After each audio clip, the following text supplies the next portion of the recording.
বসত ঘরে নিরাপদে থাকার অধিকার যে প্রভাবশালী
হ্যালো, আমার কথা শোনা যাচ্ছে? জি স্যার। দেখো, আজকে আমরা নতুন আরেকটা চ্যাপ্টার শুরু করতে যাচ্ছি। এটা হচ্ছে এয়ার কম্প্রেসর। আচ্ছা, তোমাদের কি এই পরের সেমিস্টারের ক্লাসের কথা হয়েছে কিছু, মানে কবে থেকে শুরু হবে ক্লাস টাস? না স্যার, হয় নাই। এখনো হয় নাই না? যে ঠিক আছে, আমরা দেখি আজকে কতটুকু আগানো যায়। তো এটা হচ্ছে 14 নাম্বার চ্যাপ্টার আমাদের, আমরা যে বইটা ফলো করি রেনার জুয়েলের বইয়ের 14 নাম্বার চ্যাপ্টারটা হচ্ছে তোমার এই যে এয়ার এবং গ্যাস কম্প্রেসর যেগুলো আছে আর কি, এগুলো নিয়ে কাজ আর কি।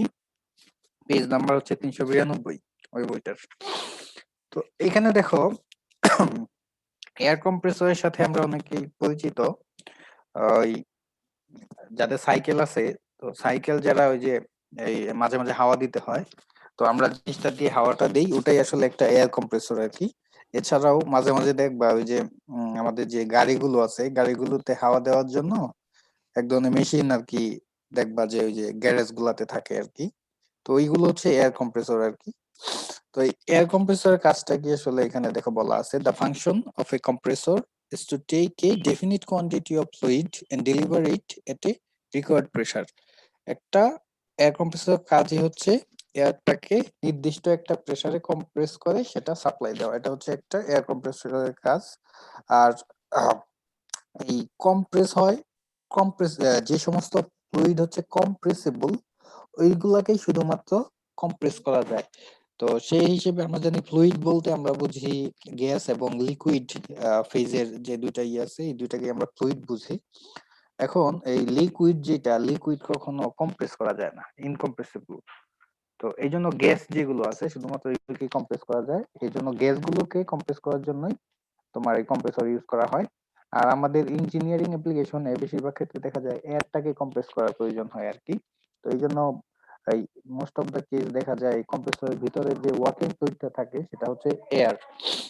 এরপর দেখো, আহ এই যে কম্প্রেসটা করবে, এয়ার কম্প্রেসরটা কম্প্রেস করার জন্য কি করতে হবে, তাকে তো চাপাইতে হবে। চাপানোর জন্য আমাদের কিছু পরিমাণ কাজ করতে হবে, এই কাজটা করতে হবে বাতাসের উপরে, এয়ারের উপরে, তো মানে সিস্টেমের উপরে কাজ করতে হবে আমাদের এই ক্ষেত্রে।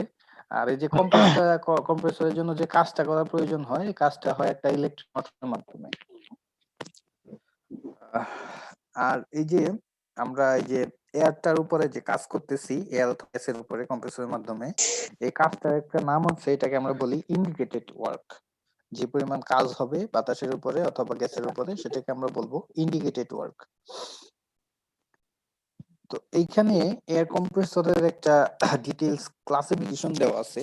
আমরা যদি দেখি, মেইনলি এয়ার কম্প্রেসর গুলোকে দুই ভাগে ভাগ করা যায়, একটা হচ্ছে পজিটিভ ডিসপ্লেসমেন্ট টাইপ আর একটা হচ্ছে ডাইনামিক ইম্পালস টাইপ। তো এই যে পজিটিভ ডিসপ্লেসমেন্ট টাইপ যেগুলো, এগুলোকে আবার দুই ভাগে ভাগ করা হয়েছে, একটা হচ্ছে রিসিপ্রোকেটিং আর একটা হচ্ছে rotary or screw type compressor. আর ডাইনামিক ইম্পালস যেগুলো আছে এইগুলোকে আবার তিন ভাগে ভাগ করা যায়, একটা হচ্ছে সেন্ট্রিফিউগাল টাইপ, একটা হচ্ছে মিক্সড ফ্লো টাইপ এবং আরেকটা হচ্ছে অ্যাক্সিয়াল ফ্লো টাইপ। তো পরীক্ষায় কিন্তু মাঝে মাঝে আসে যে এয়ার কম্প্রেসরের কাজ কি এবং এটার ক্লাসিফিকেশনটা দেখাও। তো এরকম আসলে আমাদের এইভাবে দেখাইতে হবে ক্লাসিফিকেশনটা। তো ওই যে আমরা যে টাইপ গুলোর কথা বললাম ওইগুলোরই এখানে ছবি দেওয়া আছে দেখো। ওই প্রথমে বলছিলাম যেটা এই পজিটিভ ডিসপ্লেসমেন্ট টাইপ, এই যে এখানে দেখো এটা হচ্ছে একটা পজিটিভ ডিসপ্লেসমেন্ট টাইপ কম্প্রেসর। আর এটার ভিতরে দেখো এই যে একটা পিস্টনের মতো আছে, আমরা জানি ইঞ্জিনের ভিতরে যে বিষয়গুলো থাকে, পিস্টন, কানেক্টিং রড, ক্র্যাঙ্ক, এমএ, তারপরে ভালভ, দুইটা ভালভ থাকে, ইনলেট ভালভ থাকে একটা, এক্সস্ট ভালভ থাকে একটা। এখানে তো এক্সস্ট গ্যাস হয় না, এই জন্য একটা হচ্ছে ইনটেক ভালভ আর একটাকে বলা হয় ডেলিভারি ভালভ। আর পিস্টন আছে ভিতরে, এই যে একটা পিস্টনের সাথে তোমার এখানে একটা ক্র্যাঙ্ক আছে, এই পিস্টনের সাথে ক্র্যাঙ্কের একটা সংযোগ আছে রডের মাধ্যমে, যে রডটাকে বলা হয় কানেক্টিং রড। তো আমরা যখন ওয়ার্কিং প্রিন্সিপালটা দেখবো এটার, তখন আরো বুঝতে পারবো। তো এটা হচ্ছে একটা পজিটিভ ডিসপ্লেসমেন্ট পাম্প। আর এই যে এখানে দেখো ফিগার আছে, এটা হচ্ছে ডাইনামিক ইম্পালস টাইপ একটা এয়ার কম্প্রেসর। এটা যেটা হয় যে এটা একটা শেফটের গায়ে দেখো এই যে ব্লেডের মতো আছে আর কি, এটা টারবাইনের মতো আর কি ব্লেড গুলো। তো এই ইম্পালস টাইপে দেখা যায় তোমার একটা শ্যাফটের উপরে এরকম অনেক ব্লেড লাগানো থাকে, আমরা যে স্টিম টারবাইন যেরকমটা দেখেছিলাম আর কি, কিছুটা ওইরকম দেখতে। তো এই দেখা যায় এটা একটা ডাইনামিক ইম্পালস টাইপ কম্প্রেসর। আমরা এখানে শুধুমাত্র ওই এইটা তোমার রেসিপ্রোকেটিং যে এয়ার কম্প্রেসর আছে, পজিটিভ ডিসপ্লেসমেন্ট টাইপের যে একটা টাইপ আছে আমরা দেখেছিলাম কিছুক্ষণ আগে, রেসিপ্রোকেটিং এয়ার কম্প্রেসর, শুধুমাত্র এটার ওয়ার্কিং প্রিন্সিপাল আমরা দেখবো। তো এখানে রেসিপ্রোকেটিং এয়ার কম্প্রেসরের কিছু বৈশিষ্ট্য দেওয়া আছে। তো এখানে আমরা যদি দেখি কি বলা আছে দেখি, low mass flow rate due to pulsating operation. Pulsating মানে হচ্ছে তোমার কন্টিনিউয়াস না আর কি অপারেশনটা। তো কন্টিনিউয়াস না হওয়ার কারণে দেখা যায়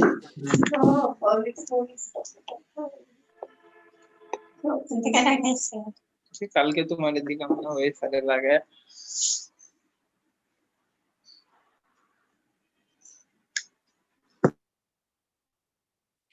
আচ্ছা দেখো, রেসিপ্রোকেটিং কম্প্রেসর যেটা আছে ওইটার কিছু বৈশিষ্ট্য এখানে আছে। তো বৈশিষ্ট্যগুলা যদি আমরা দেখি কি কি এখানে আছে বৈশিষ্ট্যগুলা, তো প্রথমে বলছে low mass flow rate due to pulsating operation. তো পালসেটিং অপারেশন কোনটাকে বলতেছি আমরা, যে অপারেশনটা কন্টিনিউয়াস না, থেমে থেমে হয় আর কি। তো এইটার জন্য দেখা যায় তোমার এই কম্প্রেসর থেকে মাস ফ্লোটা কম হয়। তারপরে হচ্ছে প্রেসার রেশিওটা বেশি। তো হাই প্রেসার রেশিও যেহেতু, এটা স্ট্রাকচারটা করার জন্য আমাদের যে মেটেরিয়ালটা লাগবে ওটা স্ট্রেংথ লাগবে বেশি, তো এখানে একটা কস্ট হয়ে যাবে বেশি দেখা যাচ্ছে। তারপর হচ্ছে এটার এফিসিয়েন্সিটা আবার হাই রেসিপ্রোকেটিং কম্প্রেসরের। আর এটা সাইজটা হচ্ছে বিগার এবং হেভি। হেভি হচ্ছে কারণ হচ্ছে এটা যেহেতু প্রেসার রেশিওটা হাই, দ্যাট মিন্স এটাকে বেশি পরিমাণ প্রেসার উইথস্ট্যান্ড করতে হবে, যার ফলে এটার তোমার ডিজাইনটা হয়ে যাচ্ছে আমাদের হেভি ডিজাইন, মানে যে মেটালটা ইউজ করতে হবে ওটা স্ট্রেংথ থাকতে হবে বেশি। আলটিমেটলি দেখা যায় এটা সাইজটা এর জন্য বেশি হয়ে যাবে। তারপর হচ্ছে এটার মেকানিক্যাল ডিজাইনটা একটু কমপ্লেক্স। এগুলা হচ্ছে আমাদের রেসিপ্রোকেটিং এয়ার কম্প্রেসরের বৈশিষ্ট্য। এবং সাথে আমরা যদি খেয়াল করি বৈশিষ্ট্যের ভিতরেই কিন্তু এটার যে অ্যাডভান্টেজ এবং লিমিটেশন গুলো আছে আর কি। তারপর দেখো rotary or screw type compressor যেটা ছিল আর কি, ওইটার কিছু বৈশিষ্ট্য এখানে আছে। তো এটার কি কি বৈশিষ্ট্য আছে আমরা দেখি। High mass flow rate due to continuous operation, আগেরটা ছিল পালসেটিং অপারেশনের জন্য মাস ফ্লো রেটটা কম। আর এটা যেহেতু কন্টিনিউয়াসলি আমাদেরকে এয়ারটা সাপ্লাই দিচ্ছে, দ্যাট মিন্স এটার হাই মানে মাস ফ্লো রেটটা দেখা যাবে, এই জন্য হাই। আর আগেরটাতে ছিল হাই প্রেসার রেশিও, আর এটাতে প্রেসার রেশিও হচ্ছে কম। বাবু বুঝবে, আমি তো আগেরটাতে কথা বলতেছো কেন? চালাইবেন না পারার কি হয়েছে, প্রথমে হয়তো সমস্যা হবে, ধীরে ধীরে শিখে নেবো। তনিমার থেকে না পারলে তনিমার কাছে জিজ্ঞেস করবো, তনিমা তো আমাকে না পারলে আমি যাই পারি না, আমি তনিমার কাছে জিজ্ঞেস করি। আর ল্যাপটপ কি, ওই যে কম্পিউটার একটু একটু, ওই যে সাথে কম্পিউটার একটু একটু। তারপর দেখো এটার এফিসিয়েন্সিটা হচ্ছে লো, এবং এটার সাইজটা স্মলার সাইজ, এবং এটার আগেরটা ছিল হেভি, এটা হচ্ছে লাইট মানে হালকা ডিজাইনটা। আর আগেরটার তোমার মেকানিক্যাল ডিজাইন আমরা দেখেছিলাম হেভি, কি বলে কমপ্লেক্স। আর এটার ক্ষেত্রে দেখা যাবে খুবই সিম্পল, জাস্ট হচ্ছে তোমার একটা শেফটের উপরে দেখা যাবে রোটারি, তো কিছু দুই তিনটা ব্লেড থাকে জাস্ট। এই জন্য দেখা গেছে যে এটার কি বলে ডিজাইনটা অনেক ইজি আর কি আগেরটার চেয়ে। তো আমরা এখানে একটা রেসিপ্রোকেটিং এয়ার কম্প্রেসরের একটা ওয়ার্কিং প্রিন্সিপাল আমরা দেখব। এই ছবিটা কি দেখা যাচ্ছে না?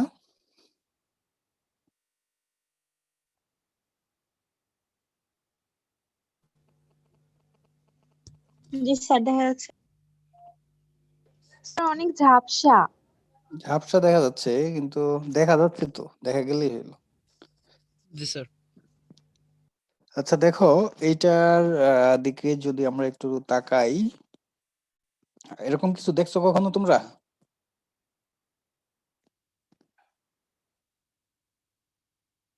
হ্যালো,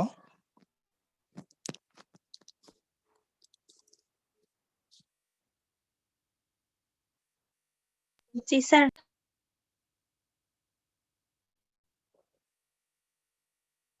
আচ্ছা দেখো, আহ তোমরা তো 2-1 ইঞ্জিন এখনো পড়ো নাই, আচ্ছা যাই হোক।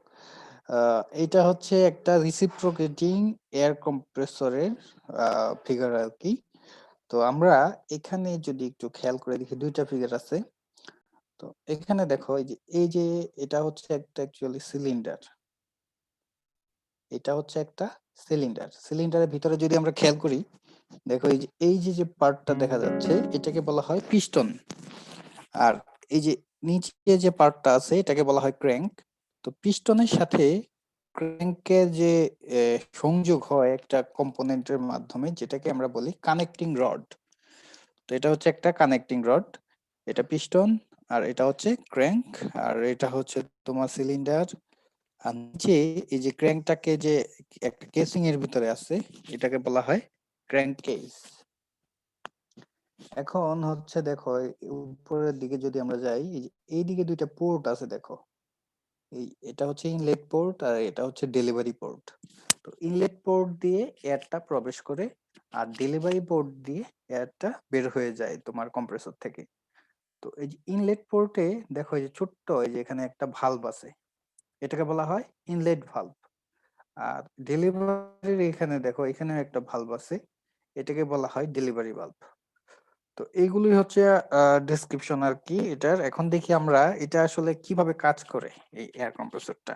তো এখানে অ্যাকচুয়ালি দুইটা ফিগার দেওয়া হয়েছে এই জন্যই তোমার এখানে দুইটা ঘটনা ঘটে, একটা হচ্ছে ইন্ডাকশন আর একটা হচ্ছে কম্প্রেশন। ইন্ডাকশনের সময় এয়ারটা এই সিলিন্ডারের ভিতরে মানে কম্প্রেসরের ভিতরে প্রবেশ করে, আর কম্প্রেশন স্ট্রোকে যেটা হয় এয়ারটা কম্প্রেস হয় এবং পরে আলটিমেটলি এই এয়ার কম্প্রেসর থেকে বের হয়ে যায়।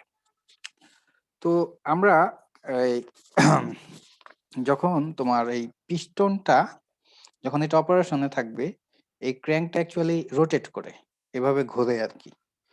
তো এই ক্র্যাঙ্কটা যদি এইভাবে ঘুরে আমরা যদি খেয়াল করি, এটা যদি মনে করি যে এটা এটা এই পয়েন্টে ফিক্স থেকে এটা এইভাবে চারদিকে ঘুরবে। ঘুরলে দেখা যাবে কি এই যে পিস্টনটা একবার উপর থেকে নিচে আসবে, আবার নিচ থেকে উপরের দিকে যাবে। এটা কি বুঝতেছো তোমরা? জি স্যার। তো এই যে ক্র্যাঙ্কটা যে আছে, ক্র্যাঙ্কটা ঘোরার ফলে দেখা যাবে কি এই পিস্টনটা একবার উপরে উঠবে আবার একবার নিচে নামবে, ঠিক আছে? এখন এই পিস্টনের উঠানামার মাধ্যমেই কিন্তু আমার এখানে যে এয়ারটা ঢুকবে এটা প্রেসারাইজড হবে। তো এখন দেখো পিস্টনটা যখন নিচের দিকে নামবে, পিস্টনটা যখন নিচের দিকে নামতেছে তখন এই জায়গায় ভিতরের দিকে একটা ভ্যাকুয়াম ক্রিয়েট হবে। তো ভ্যাকুয়াম ক্রিয়েট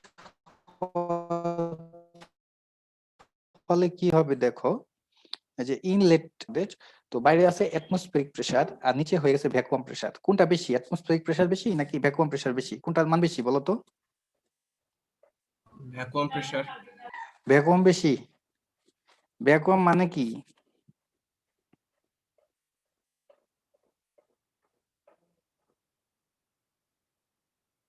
ভ্যাকুয়াম মানে কি বলো?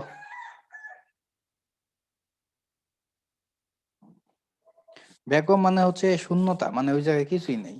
তো যদি কিছুই না থাকে ওখানে তো প্রেসার কম থাকবে না, প্রেসারই থাকবে না, নেগেটিভ প্রেসার বলা হয় এটাকে। তো অ্যাটমসফেরিক, বাইরে আছে অ্যাটমসফেরিক প্রেসার আর ভিতরে আছে ভ্যাকুয়াম প্রেসার। ভ্যাকুয়াম প্রেসার মানে হচ্ছে নেগেটিভ প্রেসার, এখানে কোনো প্রেসারই নেই। তো হ্যাঁ, এখানে হচ্ছে কম আর বাইরে হচ্ছে বেশি প্রেসার। আমরা জানি যে কোনো ধরনের ফ্লুইড হাই প্রেসার সাইড থেকে ফ্লো হয় কোথায়? লো প্রেসার সাইডে। তো এই যে এখানে হচ্ছে তোমার নেগেটিভ প্রেসার আর বাইরে আছে তোমার ওই অ্যাটমসফেরিক প্রেসার, এই দুইটা প্রেসার ডিফারেন্সের কারণে দেখা যাবে এই যে ইনলেট পোর্টে এখানে যে ইনলেট ভালভটা আছে এই ভালভটা খুলে যাবে, উপরের দিকে উঠে যাবে, একটু উপরের দিকে উঠে গেলে এই পোর্টটা খুলে যাবে। তখন এটা এই সিলিন্ডারের ভিতরে প্রবেশ করতে থাকবে আর কি। তো এই পিস্টনটা যতই নিচের দিকে যেতে থাকবে এটার ভলিউমটা, টোটাল উপরের দিকে যে ভলিউমটা এটা এয়ারের মাধ্যমে ফিল আপ হয়ে যাবে। তো একটা অবস্থায় সে পিস্টনটা একদম নিচে চলে আসবে, তার সর্বনিম্ন যে অবস্থান এখানে চলে আসবে। এরপরে ক্র্যাঙ্কটা আরেকটু ঘুরলেই দেখা যাবে এটা আবার উপরের দিকে ওঠা শুরু করবে। এই যে পিস্টনটা উপর থেকে একদম ওই যে নিচের দিকে যে আসলো, এই যে ঘটনাটা ঘটলো, এটাই হচ্ছে আমাদের ইন্ডাকশন স্ট্রোক বলা হয়। ইন্ডাকশন স্ট্রোক, এই যে লেখা আছে দেখো ফিগার, এটা হচ্ছে ইন্ডাকশনের ঘটনাটা এখানে দেখানো হয়েছে আর কি। তো এখানে যখন পিস্টনটা এখন একদম নিচে অবস্থানে আছে, ক্র্যাঙ্কটা একটু ঘুরলেই সে আবার উপরের দিকে ওঠা শুরু করবে। তো এই যে এই পরের যে ফিগারটা, ক্র্যাঙ্কটা ঘোরা শুরু করছে, এখন আবার দেখো পিস্টনটা উপরের দিকে উঠতেছে। যখন পিস্টনটা উপরের দিকে উঠবে তখন এটার ভিতরে যে এয়ারটা আছে সেটাকে একটা চাপ দিবে সে। তো যখন পিস্টনটা এটাকে উপরের দিকে চাপ দিচ্ছে তখন এটার প্রেসারটা আস্তে আস্তে বাড়তে থাকবে, এটার ভিতরে যে এয়ারটা থাকবে। তো বাড়তে বাড়তে একসময় কি হবে, তোমার এই বাইরে তো আছে এয়ার, তো যখন এই ভিতরের এয়ারটার প্রেসার বাইরের যে এয়ারটা আছে মানে অ্যাটমসফেরিক এয়ার যেটা আছে আর কি, সেই এয়ারের প্রেসারের চেয়ে বেশি হয়ে যাবে, তখন দেখা যাবে কি তোমার এই এখানে যে ডেলিভারি বাল্বটা আছে এটা খুলে যাবে, কারণ বাইরের প্রেসারের চেয়ে এখন ভিতরের প্রেসারটা বেশি। তো খুলে যাওয়ার ফলে এখানকার যে তোমার কম্প্রেসড এয়ার যেটা আছে এটা আমাদের রিকোয়ার্ড যে জায়গায় নিতে হবে আর কি, ওই জায়গায় এই পোর্ট দিয়ে, ডেলিভারি পোর্ট দিয়ে বের হয়ে যাবে। আর এটা যখন এই ডেলিভারি দিয়ে যখন বের হয়ে যাবে এয়ারটা, তখন কিন্তু আমাদের যে ইনলেট পোর্ট যেটা ছিল এটা প্রেসারের কারণে দেখা যাবে আগে উপরে উঠে গেছিল, এখন এটার প্রেসারের কারণে দেখা যাবে তোমার নিচে নেমে গেছে, এবং এই পোর্টটাকে এই ভালভটা বন্ধ করে দিবে, এই ভালভটা ইনলেট ভালভটা আছে আর কি। এখন এইখানে একটা বিষয় খেয়াল করো, এই যে ভালভগুলা খোলা হওয়া বন্ধ হওয়া এগুলা কিন্তু নির্ভর করতেছে দুই পাশের প্রেসারের ডিফারেন্সের উপরে। তো এই জন্য এখানকার যে ভালভগুলো আছে, যে ডেলিভারি ভালভ এবং ইনলেট ভালভ, এই ভালভগুলোকে বলা হয়, এরা হচ্ছে প্রেসার ডিফারেন্সিয়াল টাইপ ভালভ। মানে প্রেসার ডিফারেন্সের কারণে এদের অপারেশনটা হচ্ছে, খুলতেছে এবং বন্ধ হচ্ছে, এই জন্য এগুলোকে বলা হয় প্রেসার ডিফারেন্সিয়াল টাইপ ভালভ। তো এইটাই হচ্ছে তোমার একটা সিঙ্গেল স্টেজ রিসিপ্রোকেটিং এয়ার কম্প্রেসরের প্রিন্সিপাল। তো এটা হচ্ছে আমাদের বই তোমার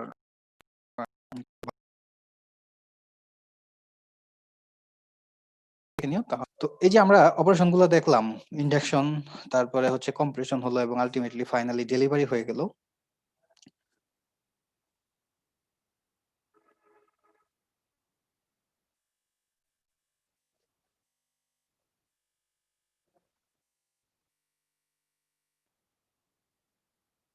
তো এখন আমরা দেখব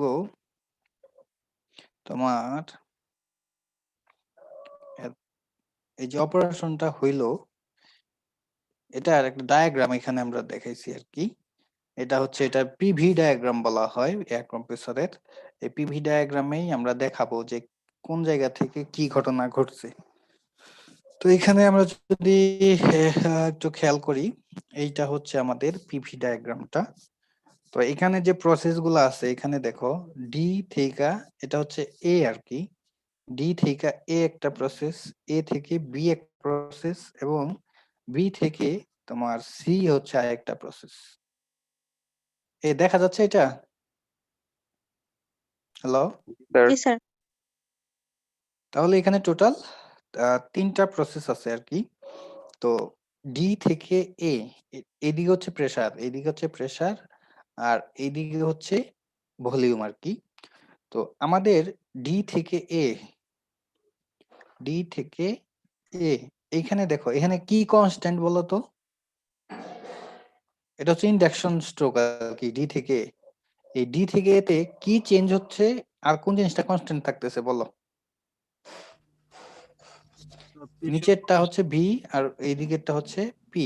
তাহলে আমি যখন এই যে ডি পয়েন্ট থেকে এই পয়েন্টের দিকে যাচ্ছি, এনে কোন জিনিসটা চেঞ্জ হচ্ছে আর কোন জিনিসটা তোমার স্থির থাকতেছে বলো?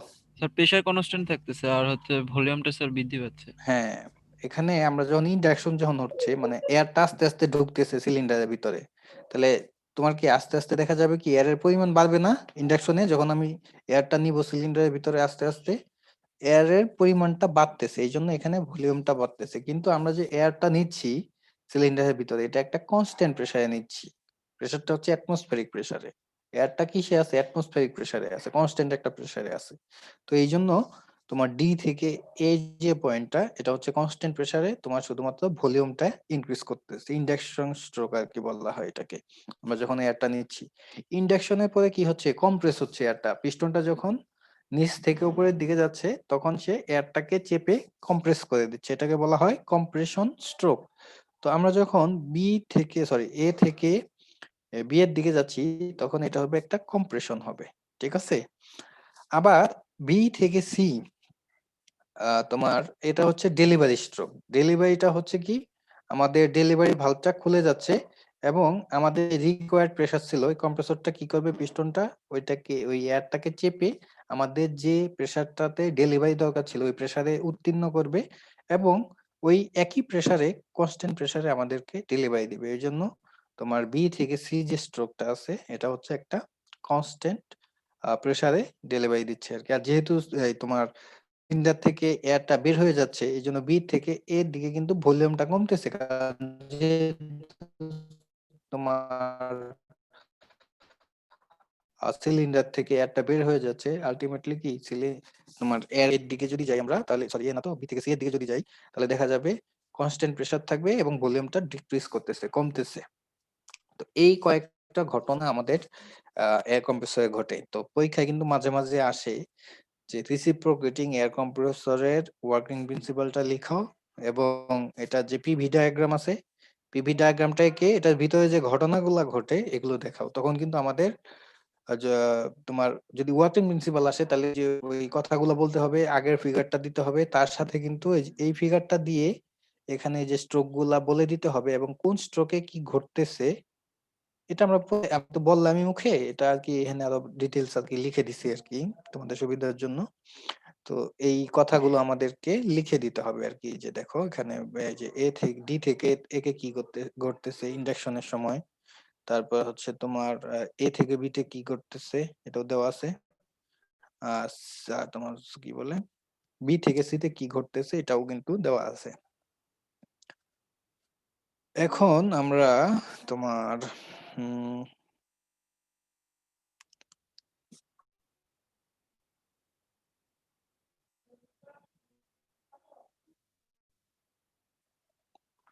এখানে একটা বিষয় আমাদের খেয়াল করতে হবে। দেখো এ থেকে বি, এখানে এটা কি প্রসেস আমরা বললাম কিছুক্ষণ আগে, এখানে কি হচ্ছে এ থেকে বি তে, হ্যালো, কম্প্রেশন। কম্প্রেশনটা হচ্ছে। আর কম্প্রেশনটা যে করতেছি এটা কি সিস্টেমটাই কম্প্রেস করতেছে নাকি আমরা বাইরে থেকে কি বলে শক্তি দিয়ে কম্প্রেস করতেছি? হ্যালো,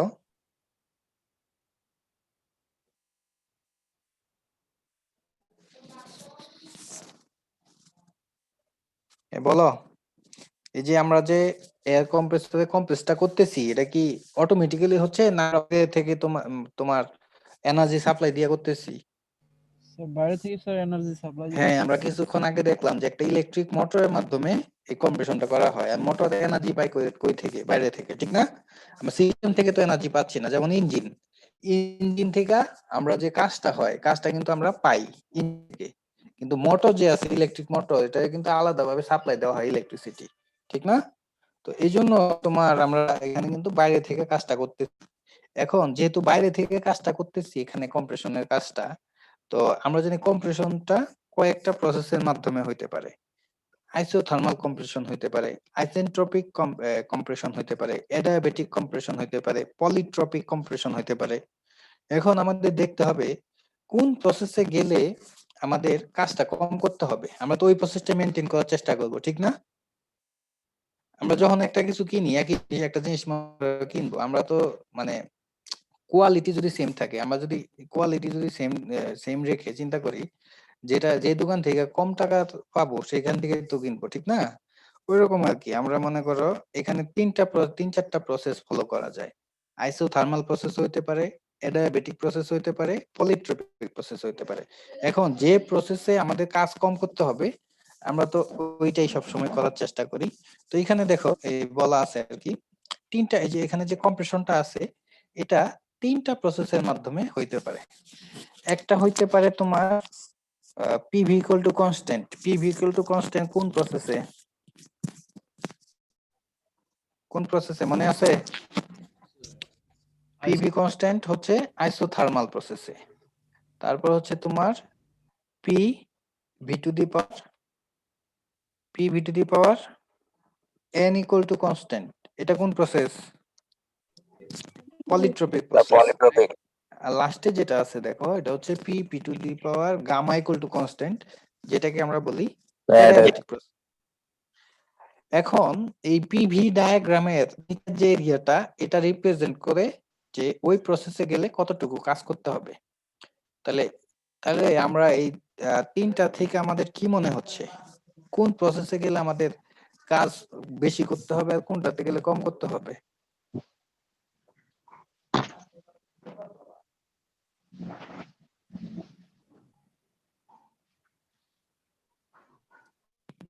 স্যার আইসোথার্মালে কাজ বেশি করতে হবে। আইসোথার্মালে কাজ বেশি করতে হবে। আইসোথার্মালে বেশি করতে হবে নাকি তোমার অ্যাডিয়াবেটিকে বেশি করতে হবে? দেখো তো। স্যার অ্যাডিয়াবেটিকে বেশি করতে হবে।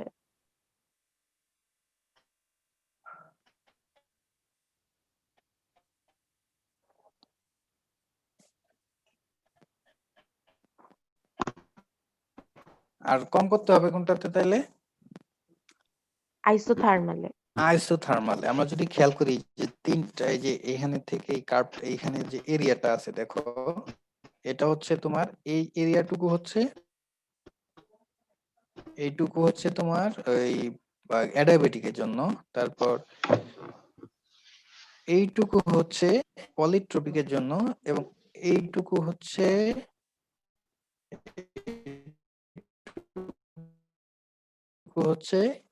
আইসোথার্মালের জন্য। তাহলে এই এরিয়াটা সবচেয়ে কম না? এই এরিয়াটুকু কিন্তু সবচেয়ে কম। দেখো এই এরিয়াটুকু সবচেয়ে কম হচ্ছে, কিন্তু এর মানে হচ্ছে তোমার আমাদের আইসোথার্মালের জন্য কাজটা করতে হবে সবচেয়ে কম, আর অ্যাডিয়াবেটিকের জন্য তোমার কাজটা করতে হবে সবচেয়ে বেশি, আর পলিট্রপিকের জন্য হবে সেটা মিডিয়াম। কিন্তু প্র্যাকটিক্যালি দেখা যায় তোমার এই যে আইসোথার্মাল প্রসেস যেটা, এই কমপ্লিটলি এটা মেইনটেইন করা যায় না। আইসোথার্মাল প্রসেসটা কমপ্লিটলি দেখা যায় মেইনটেইন করা যায় না। এই জন্য দেখা যায় আলটিমেটলি এখানে যে তোমার প্রসেসটা হয়, প্র্যাকটিক্যালি যে প্রসেসটা হয় সেটা হচ্ছে পলিট্রপিক প্রসেস হয়ে যায় আর কি, মাঝখানে যেটা আর কি। ঠিক আছে? তো এরকম আর কি তোমার মাঝে কিন্তু পরীক্ষায় আসে যে এই কন্ডিশন কি, মিনিমাম ওয়ার্কের কন্ডিশনটা কি। তো তখন এই যে এখানে যে কথাগুলো আছে এগুলো বলে দিতে হবে আর কি, যে যদি প্রসেসটা যদি হয় তোমার ওই আইসোথার্মাল, তখনই কিন্তু আমাদের তোমার এই যে ইটা হবে আর কি, কোন মিনিমাম কাজটা হবে আর কি। কিন্তু আমার দেখা যায় কি প্র্যাকটিক্যালি আইসোথার্মাল প্রসেসটা মেইনটেইন করা যায় না, এটা দেখা যায় তোমার কমপ্লিটলি মেইনটেইন করা যায় না। এই জন্য কমপ্লিটলি যেহেতু মেইনটেইন করা যায় না, এই জন্য তোমার একটা টার্ম চলে আসে এখানে, এটাকে বলা হয় আইসোথার্মাল এফিসিয়েন্সি বলা হয় এটাকে। আইসোথার্মাল এফিসিয়েন্সিটা কি? It is the ratio isothermal power by indicated power. তো আইসোথার্মাল পাওয়ার মানে এখানে বোঝানো হচ্ছে তোমার কম্প্রেশনের সময় আমরা এই আইসোথার্মাল প্রসেসটা মেইনটেইন করলে যে পরিমাণ কাজ হতো আর কি, আইসোথার্মাল প্রসেসটা যদি আমরা মেইনটেইন করতে পারতাম কম্প্রেশনের সময় আর কি, তখন যে পরিমাণ কাজ হতো আর কি ওইটা। আর ইন্ডিকেটেড পাওয়ার বলতে এখানে বোঝানো হয়েছে অ্যাকচুয়ালি তোমার actual work done during compression, মানে হচ্ছে কম্প্রেশনের সময় অ্যাকচুয়ালি যে কাজটা হচ্ছে, মানে আমরা তো অ্যাকচুয়ালি ফলো করতেছি, অ্যাকচুয়ালি হয়ে যাচ্ছে পলিট্রপিক প্রসেস। তো পলিট্রপিক প্রসেসের যে কাজটা হচ্ছে সেটাই আর কি, আর উপরেরটা হয়ে যাচ্ছে তোমার আইসোথার্মাল প্রসেস ফলো করলে যে কাজটা হইতো সেটা।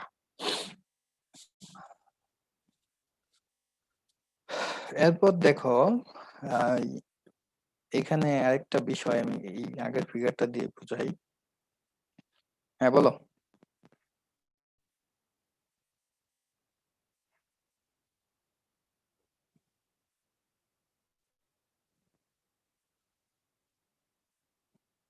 আচ্ছা এগুলো কি দেখা গেছে না আগে? ছোট দেখা গেছে না? আচ্ছা ঠিক আছে। জুম করে আচ্ছা নিছিলাম স্যার। এখানে আমরা, হ্যাঁ হ্যালো, ছোট দেখা যাচ্ছে, পরে জুম করে নিছি আচ্ছা স্যার ফোনে। এখন তো ঠিক আছে, ঠিক না? জি স্যার। আচ্ছা এখন দেখো আমরা এই ফিগারটার দিকে যদি খেয়াল করি, এই যে পিস্টনটা যে আছে এটা এক সময় উপরের দিকে উঠবে, আবার ক্র্যাঙ্কের ঘূর্ণনের সাথে সাথে নিচের দিকে নেমে আসবে। এটা যে উঠতে উঠতে সর্বোচ্চ একটা উচ্চতায় উঠে, মনে করো সাপোজ সর্বোচ্চ উচ্চতায় উঠা এই পর্যন্ত আসলো। হুম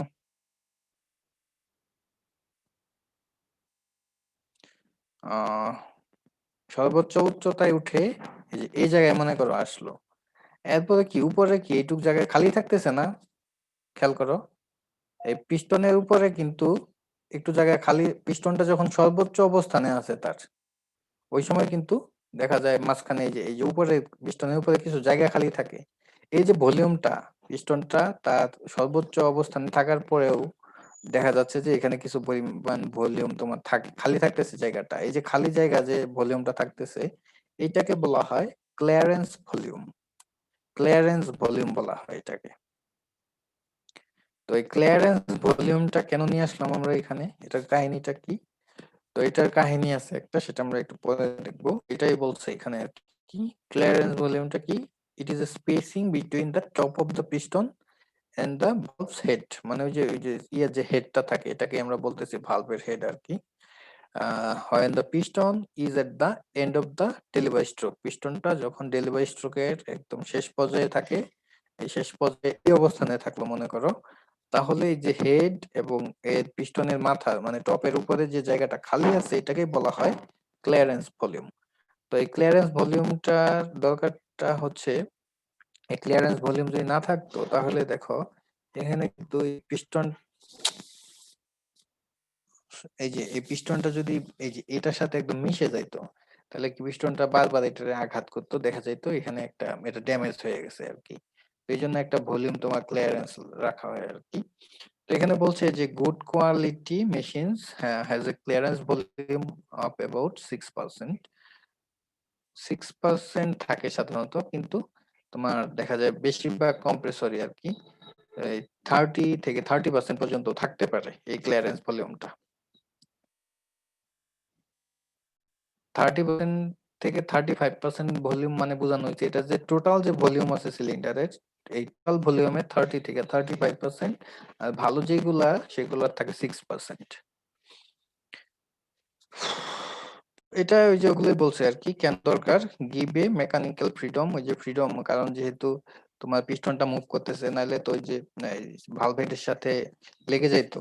তো এই জন্য আর কি একটা তোমার মেকানিক্যাল ফ্রিডম দরকার আমাদের কম্পোনেন্ট গুলার। আর যদি তোমার এই টপের সাথে লেগে যেত তখন দেখা যেত কি এখানে একটা শব্দ হইতো, নয়েজ হইতো, তো এটা হচ্ছে না। এবং ওই লাগতে লাগতে এক সময় দেখা যেত উপরে যে ভালভ টাভ গুলো আছে এগুলাও ড্যামেজ হয়ে যাওয়ার সম্ভাবনা ছিল। তো এটাই বলছে prevent damage to moving components. এখন দেখো ওই যে ক্লিয়ারেন্স ভলিউমটা যে আমরা দিলাম, ক্লিয়ারেন্স ভলিউমটা দেওয়ার ফলে এখানে একটা ঘটনা ঘটে। এই ক্লিয়ারেন্স ভলিউমটা দেওয়ার ফলে যে ঘটনাটা ঘটে সেটা আসলে কি, এটা আমরা একটু দেখি। আমরা আগের ফিগারটাতে চলে যাই।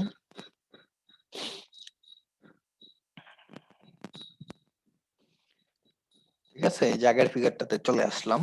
এখন মনে করো সিস্টেমটা চালু হয়েছে, এই পিস্টনটা উপর থেকে নিচের দিকে যাচ্ছে। উপর থেকে নিচের দিকে গেলে কি হবে, এদিক দিয়ে বাতাসটা আস্তে আস্তে এটার ভিতরে ঢুকতে থাকবে।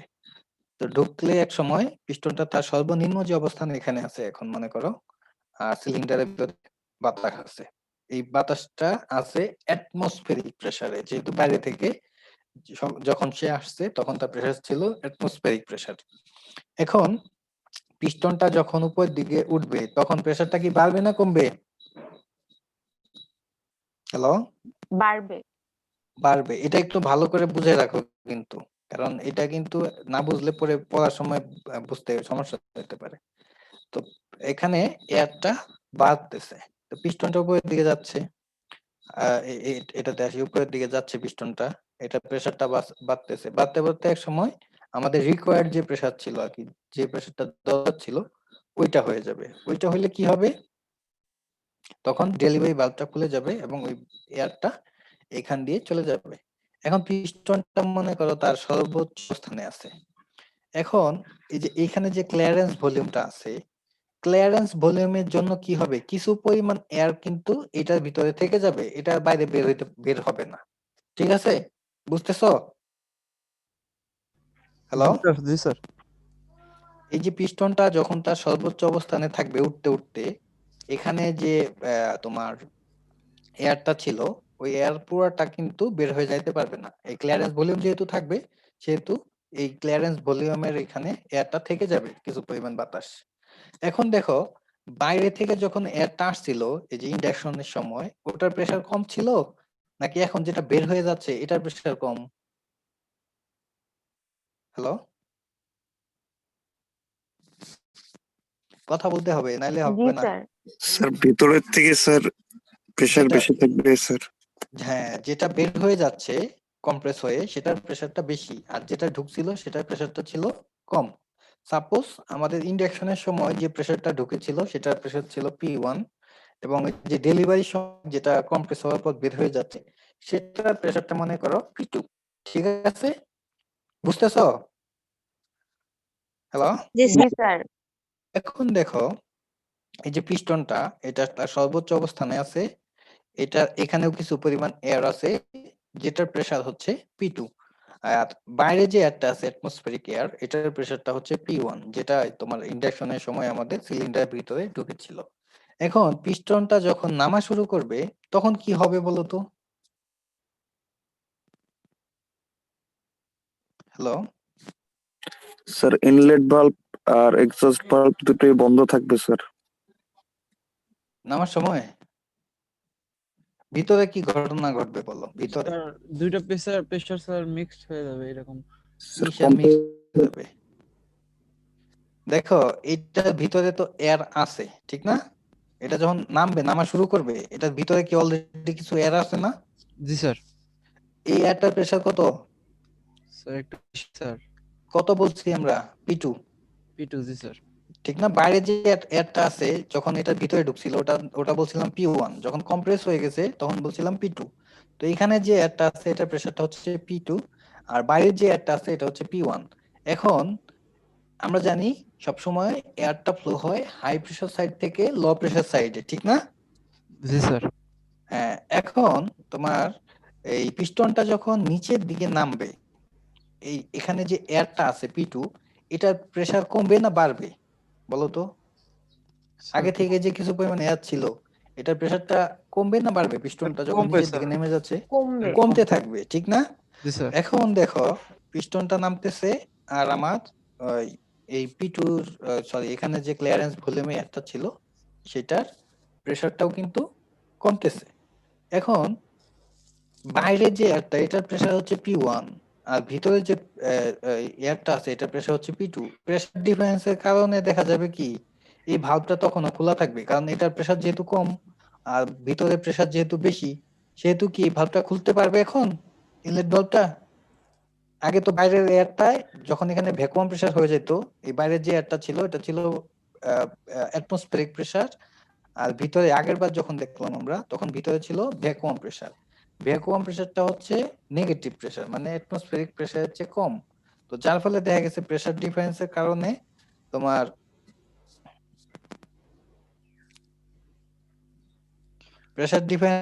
দেখা গেছে অ্যাটমসফেরিক প্রেসারটা এটাকে চাপ দিয়ে খুলে ফেলছে। কিন্তু এখন এখানে কিছু পরিমাণ এর আগে থেকে ছিল এখন আর ভ্যাকুয়াম নাই। P2 এটার প্রেসার হচ্ছে P2 যেটার প্রেসার হচ্ছে তোমার বাইরের প্রেসারটা হচ্ছে বেশি। যার ফলে দেখা যাবে কি পিস্টনটা নামার সাথে সাথে কিন্তু এখানে ভ্যাকুয়াম ক্রিয়েট হবে না, আস্তে আস্তে ভ্যাকুয়াম ক্রিয়েট হবে।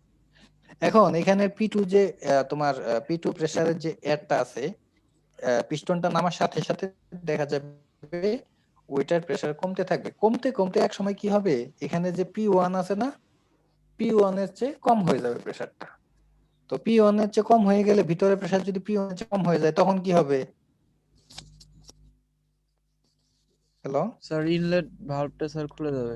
তখন ইনলেট ভালভটা খুলে যাবে, কিন্তু তখনই ইনলেট ভালভটা খুলে যাবে এবং তখন বাইরের যে এয়ারটা ছিল P1 এ সেইটা আমার তোমার সিলিন্ডারের ভিতরে প্রবেশ করবে। তখন আবার আগের মতো পিস্টনটা যখন উপরের দিকে উঠবে তখন আবার এটা কম্প্রেস হয়ে যাবে। কম্প্রেস হইলে পরে আবার রিকোয়ার্ড যে প্রেসার আমাদের রিকোয়ার্ড প্রেসারে সেটা ডেলিভারি হয়ে যাবে। তো বুঝছো এই জিনিসটা? বুঝছো এখন? স্যার প্রেসার বাড়ার কারণে ডেলিভারি ভালভ দিয়ে যেটুকু এয়ার চলে যাবে ওটার হচ্ছে P2 নাকি স্যার যেটা ক্লিয়ারেন্স ভলিউমে থেকে যাবে সেটা P2? একই, ওই ডেলিভারি ভালভ দিয়ে যেটা বের হয়ে যাচ্ছে আর ক্লিয়ারেন্স কি বলে ক্লিয়ারেন্স ভলিউমে যেটা থেকে যাচ্ছে একই প্রেসার। জি স্যার। বুঝছো? P2 দুইটাই হচ্ছে P2। দুইটা জি প্রেসার স্যার। এখানে, একটা হচ্ছে কম্প্রেসর থেকে যখন বের হবে আর একটা হচ্ছে কম্প্রেসরে যখন ঢুকবে। কম্প্রেসরে যেটা ঢুকতেছে ওটা থাকবে অ্যাটমসফেরিক প্রেসারে, কারণ বাইরে থেকে ঢুকতেছে এয়ারটা। আর যখন বের হয়ে যাবে, যেহেতু আমরা ওই যে পিস্টনটা নিচ থেকে উপরে উঠছে, এটাকে প্রেসারাইজ করছে, এটা প্রেসার বেড়ে গেছে, আর তখনই কিন্তু ডেলিভারি ভালভ দিয়ে বের হয়ে যাবে। তো ওইটা থাকবে মনে করো আরেকটা প্রেসার আমরা ধরে নিয়েছি P2। তো এইটাই আর কি তোমার P1 আর P2 হচ্ছে, তো P1 টা হচ্ছে ইনিশিয়াল প্রেসার, P2 টা হচ্ছে তোমার কি বলে ফাইনাল প্রেসার আর কি। এখন দেখো এই যে ক্লিয়ারেন্স ভলিউমের কারণে অ্যাকচুয়ালি কি ঘটনাটা ঘটলো বলো তো এখানে? এই ক্লিয়ারেন্স ভলিউমটা না থাকলে কি হইতো? হ্যালো, জি স্যার। ক্লিয়ারেন্স ভলিউমটা না থাকলে কি হইতো? তখন কি এখানে কোনো পরিমাণ এয়ার থাকতে পারতো? ক্লিয়ারেন্স ভলিউম যদি না থাকতো, পিস্টনটা সাপোজ একদম ওই যে উপরের জায়গা মিলে যাইতো আর কি, তখন কি ক্লিয়ারেন্স ভলিউমে কোনো এয়ার থাকতো? না স্যার। না স্যার। তখন কিন্তু ক্লিয়ারেন্স ভলিউমে কোনো এয়ার থাকতে পারতো না, তখন পিস্টন নামার সাথে সাথে একটা ভ্যাকুয়াম ক্রিয়েট হয়ে যেত, বাইরে থেকে এয়ারটা তোমার ঢুকে যেত। কিন্তু এখন ক্লিয়ারেন্স ভলিউমের কারণে কি হয়েছে, এখানে একটা হাই প্রেসারের এয়ারটা এখানে থেকে যাচ্ছে ক্লিয়ারেন্স ভলিউমটাতে, এবং পিস্টনটা নামার সাথে সাথেই কিন্তু এখানে কোনো ভ্যাকুয়াম ক্রিয়েট হচ্ছে না, কারণ ওইটার প্রেসারটাকে কমে কমে বাইরের যে প্রেসারটা আছে ওটা হচ্ছে কম হইতে হবে, তখনই কিন্তু বাইরে থেকে এয়ারটা ঢুকতে পারবে। ঠিক আছে? জি স্যার। জি স্যার। এখন এটার কারণে কি হয়ে বলতো? ওই ভলিউমটা কেন রাখা হয় স্যার? ওটা যদি না রাখা হতো তাহলে ওই কি যে হতো? কিছু কারণ আছে, যে মুভিং পার্টস এর ফ্রিডম দেওয়ার জন্য। তোমার যদি পিস্টনটা যখন তোমার এই কি বলে কম্প্রেসরটা যখন অপারেটিং কন্ডিশনে থাকে, এই পিস্টনটা কিন্তু অনেক তাড়াতাড়ি উঠানামা করে। তো এটা যদি আমরা ক্লিয়ারেন্স ভলিউমটা না রাখি, তখন যদি এটা একদম ওই যে ভালভের হেড যেটা আর কি উপরের যে পার্টটা আছে, যে এই জায়গায় যদি এসে আঘাত করে, দেখা যাবে এই জায়গাটা ড্যামেজ হয়ে যেতে পারে। তো এই জন্য এই একটু জায়গা ফাঁকা রাখা হয়, যাতে এই যে কোনো ধরনের ড্যামেজ যাতে না হয় আর কি, বুঝছো?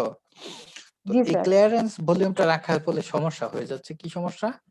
এই যে এই পিস্টনে যে সিলিন্ডারের ভিতরে যে পরিমাণ বাতাস ঢুকতে পারতো অ্যাকচুয়ালি, তার চেয়ে কম পরিমাণ বাতাস ইন্ডাকশন স্ট্রোকে ঢুকেছে, ঠিক না? হ্যালো, জি স্যার। ঠিক না? কারণ এখানে যে আমরা দেখলাম যে প্রেসার থাকতেছে বেশি ক্লিয়ারেন্স ভলিউমের কারণে, প্রথম ডেলিভারিটা দেওয়ার পরে এখানে P2 পরিমাণ এখানে যে P2 প্রেসার যে এয়ারটা থেকে যাচ্ছে, এবং এটা পিস্টনটা নামার সাথে সাথেই কিন্তু এটার প্রেসারটা আস্তে আস্তে কমতে এক সময় যখন বাইরের প্রেসারের চেয়ে কম হবে, তখনই শুধুমাত্র এয়ারটা তোমার সিলিন্ডারের ভিতরে ঢুকতে পারবে। তো আলটিমেটলি যে পরিমাণ এয়ার ঢোকার কথা ছিল, তার চেয়ে কম পরিমাণ এয়ার কিন্তু কিন্তু আমাদের ঢুকতেছে। তো এটাই হচ্ছে আমাদের ক্লিয়ারেন্স ভলিউমের ইফেক্ট। তো এখানে খুব ভালোভাবে কথাগুলো বলা আছে এই জায়গায়। তো আমরা একটু খেয়াল করে দেখি যে না স্যার, ওই কম্প্রেসড এয়ারটা যাইতেছে কই?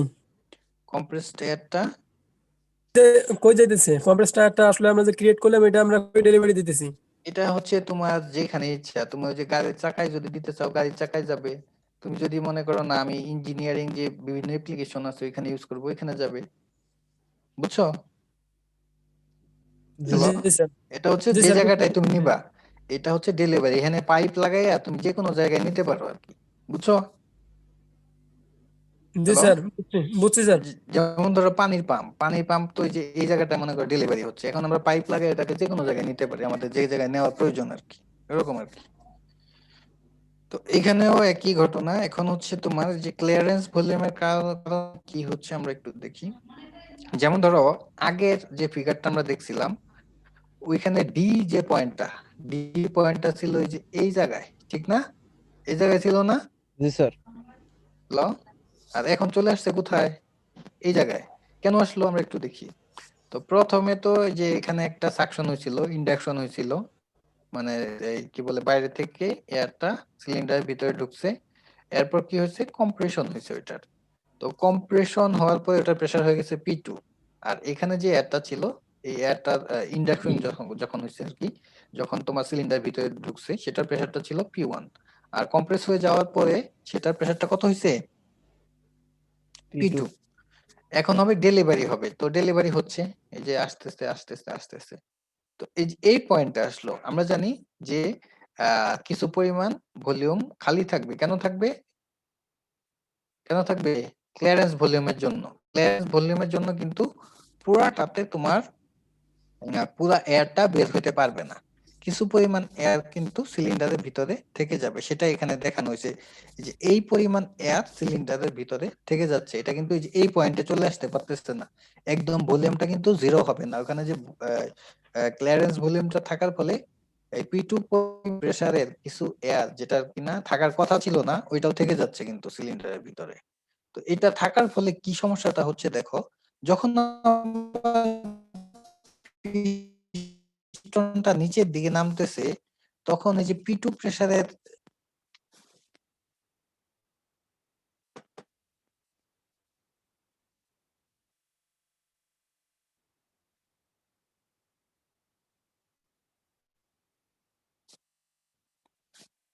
এখানে একটু খেয়াল করো, যেখানে আছে P2 প্রেসারের যে এয়ারটা আছে ক্লিয়ারেন্স ভলিউম ফাঁকা থাকার কারণে সেটা কি হবে, এটা কি যখন পিস্টনটা নিচের দিকে নামবে এটার প্রেসার কমে যাবে না?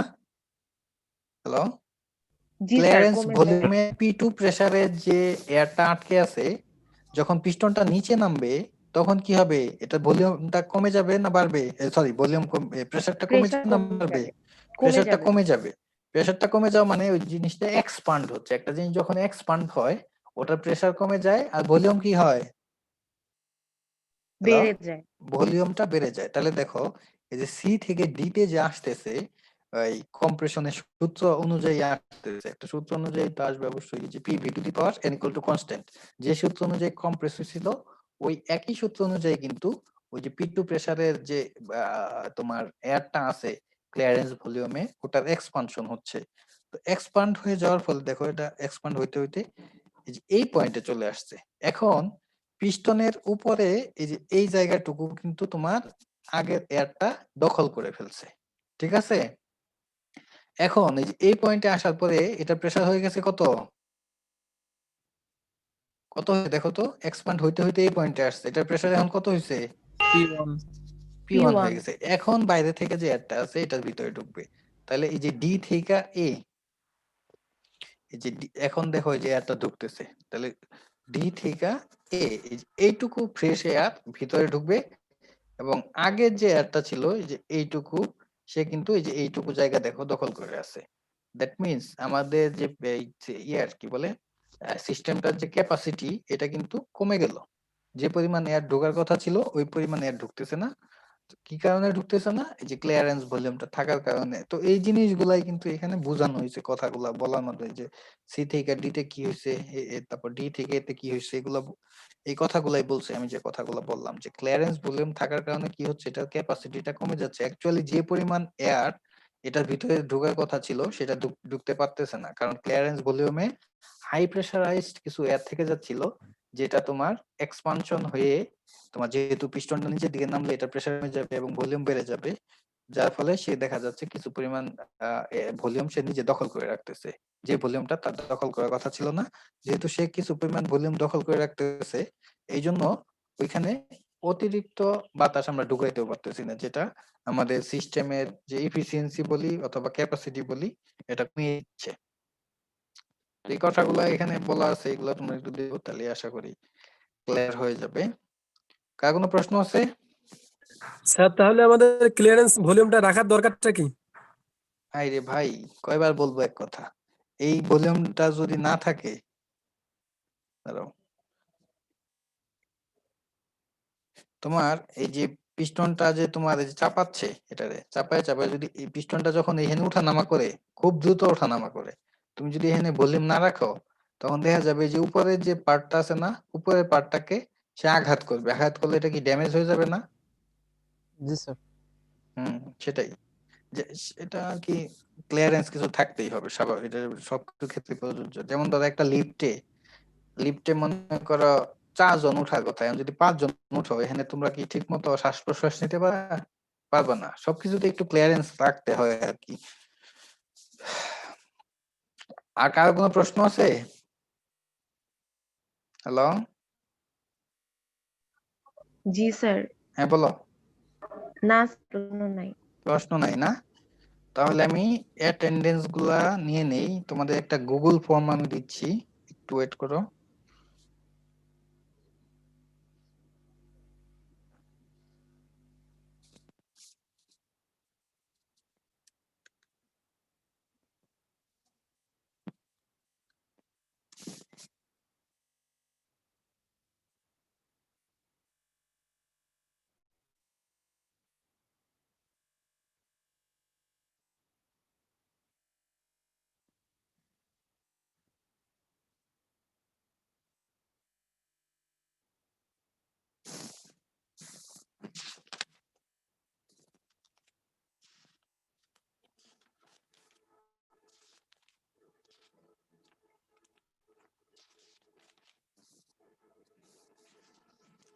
আচ্ছা, তোমাদের মনে করো একটা আধা ঘন্টার ক্লাস লাগবে আরেকটা, কবে করতে পারবা তোমরা ক্লাসটা?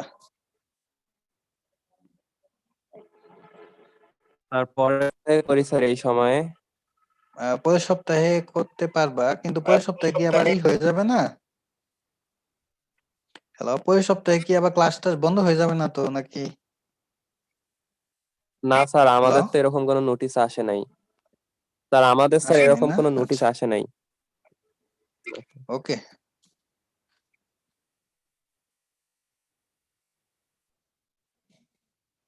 তাহলে পরের সপ্তাহে করবো নি।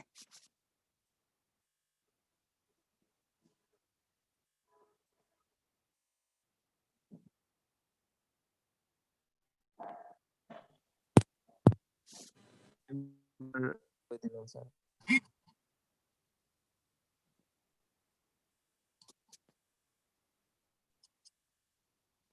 স্যার পিডিএফটা দিলে ভালো হতো। আচ্ছা, আমি পিডিএফটা দেখি সামনে ক্লাসে।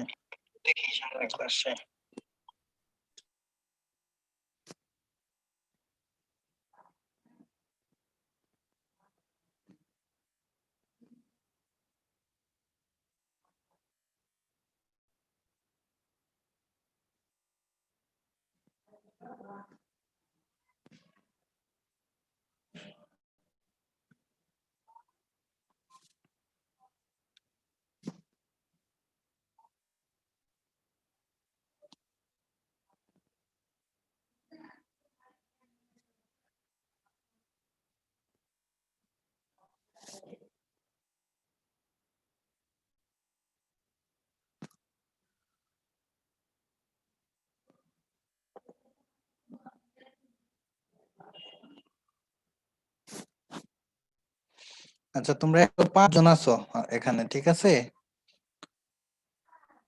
কেউ একবারে বেশি রেসপন্স করবা না। যে পাঠাইছি আমি, তা স্যার তাড়াতাড়ি ফিল আপ করে দাও। স্যার 106 জন ছিল। 105 জন তো দেখাচ্ছে এখানে, আমি সহ স্যার একটু আগে 105 জন। 6 ছিল স্যার। disconnect হয়ে গেছে।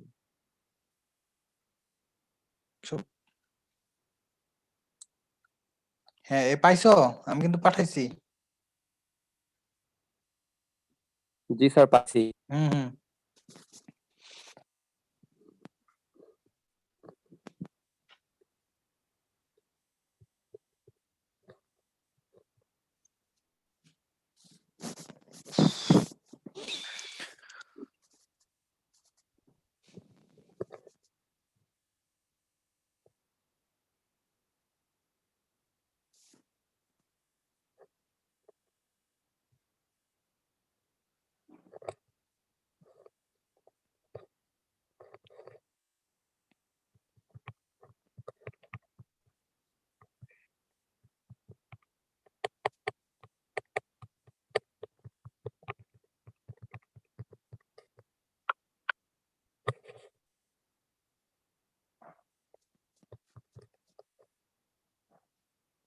স্যার বের হয়ে যাব।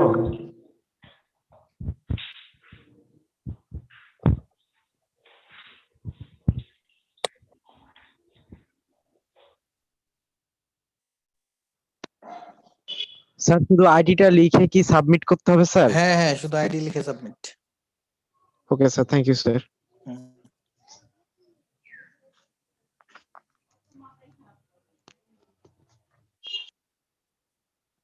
স্যার লিভ নিব। হ্যাঁ, শুধু হ্যালো স্যার। আইডি লিভ নিয়ে নাও, যারা সাবমিট করে ফেলছো লিভ নিয়ে নাও, সমস্যা নেই।